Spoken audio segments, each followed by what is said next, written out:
Hello viewers, welcome to KANISHKA IAS. Periodic Labour Force Survey 2024 is released and it is relevant on our GS3 economy point of view. So on this note, let us discuss who released it and who will measure the Periodic Labour Force Survey unemployment rates and the key findings of the report, what are the types of unemployment with respect to the prelims point of view and what are the concerns on government initiatives.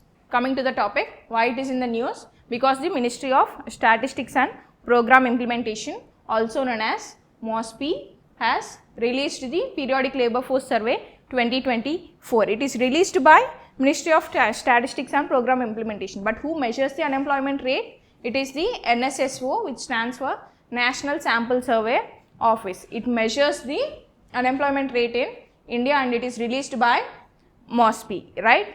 And what is the working population age criteria? Comment down in the comment box if you know the answer, because it is already asked in your TGPSC previous year questions. Coming to the key indications of the report, labour force indications in current weekly status. Labour force participation rate. What is this labour force participation rate? The people who are willing to work or ready to work are determined under this section. The urban labour force participation rate rose.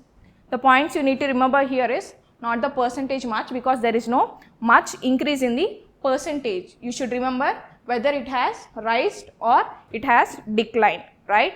The urban labour force participation rate has increased, and for females also it has slightly decreased by 0.3%, and the overall urban labour force participation rate has also increased. But the all India labour force participation rate was at a stable rate from 56.2%, right? Coming to the worker population ratio. What is this worker population ratio? It is the people already working. This comes under this section. People who are willing to work comes under labour force participation ratio, and people who are working already comes under the worker population ratio, and the people who are not working comes under unemployment rate.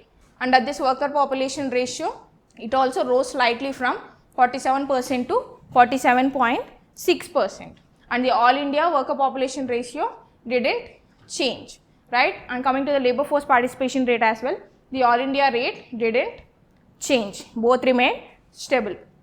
Coming to the unemployment rate, the rural unemployment had fell down, that is, this got declined. You need to remember this point. And coming to the urban male unemployment rate rose and female urban rate unemployment rate has declined, right? And the overall urban unemployment rate at 6.7%. These are the key findings of the report. And what are the key indications does this report give? That is about the principal and subsidiary status. What is this principal status? The person working for a year. And what is subsidiary status? It is a person working for more than 1 year. This is 1 year, right? And what is labour force participation rate? According to principal and subsidiary status, it got slight decline from 59.8% to 59.6%. There is a slight decline, that is only 0.2%. And what is this with respect to the worker population ratio? It is also got decline. And what is the unemployment rate all India level? It got risen slightly from 0.1%, 3.1 to 3.2%. This is all you have to remember, right? Now coming to the types of unemployment. We have seen what is the unemployment and what are the unemployment rates and percentages.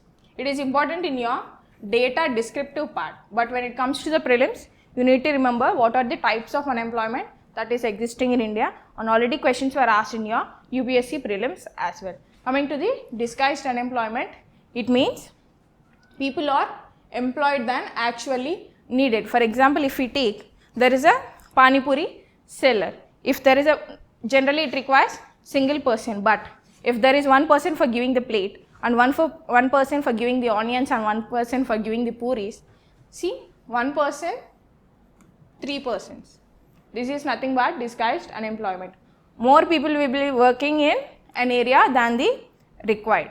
And coming to the seasonal employment, the name itself that depicts that it is the based upon the season. For example, if we take the agricultural season, if it is a rain-fed area, when there are rains, they will cultivate the crops, and they will be indulged in the employment. When there are no rains, they will not be indulged into any work. That is referred as seasonal unemployment.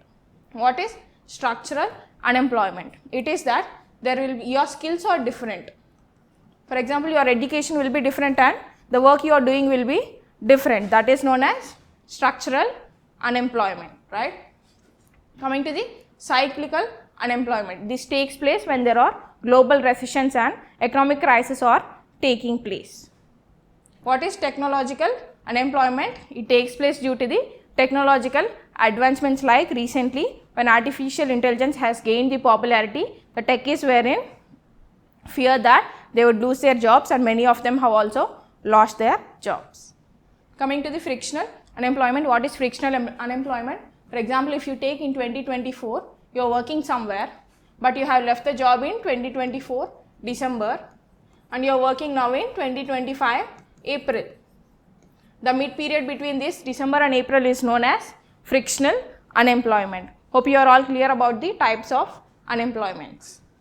Coming to the key initiatives that are introduced by the India to promote employment and to upgrade the skilling of the youth, that are SMILE scheme, PM Daksh scheme, the MG Narega scheme, Pradhan Mantri Kaushal Vikas Yojana, Rozgar Mela and the Startup India scheme. These schemes helps in improving the skills of the youth and providing employment opportunities to boost the Indian economy. Coming to the key concerns that are associated with this report are mainly the gender gaps, which says that there are so much differences between men and women working population, right? Coming to the youth unemployment. Most of the youth are unemployed is another key issue, and there are stagnation in employment, which means that there are no required employment opportunities to the youth that are being provided. And what is this? Rural employment dependency. Most of the youth are depending upon the rural employment rather than the urban employment. These are all the key concerns that are associated with the report. So what all did we learn with respect to prelims? So what all did we learn today? What is the periodic labor force survey about? Who releases it, right? And what are the key findings of the report? What are the types of the employment which is relevant in your prelims? And what are the government initiatives and what are the concerns associated with this report? These are all we have discussed in this video. Thank you so much. See you all in next video.